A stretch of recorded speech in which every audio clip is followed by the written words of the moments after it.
皆さんこんにちは。あうはNintendo Switch の総合プロデューサー小泉です。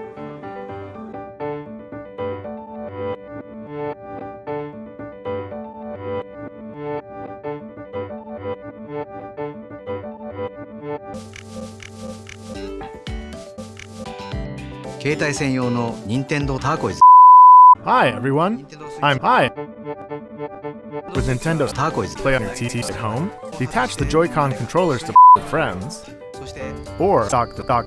And this fall, it will be joined by a new dock.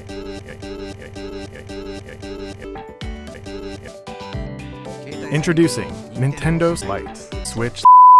Introducing Galaxy S10. Introducing Nintendo. TACOS です。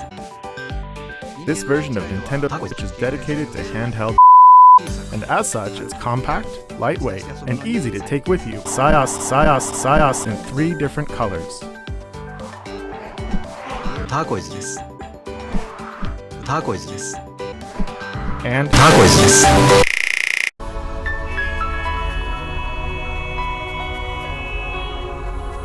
it won't connect to a TV.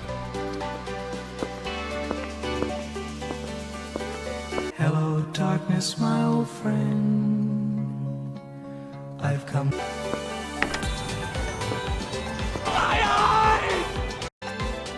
To make it easy to take with you, the main unit and control inputs are integrated into one piece of shit. That means you'll need additional Joy-Con controllers to play games like 1-2 Switch, which require motion. Please visit our website for some help deciding which one is right for you. But I hope you're looking forward to it. Thank you very much for watching.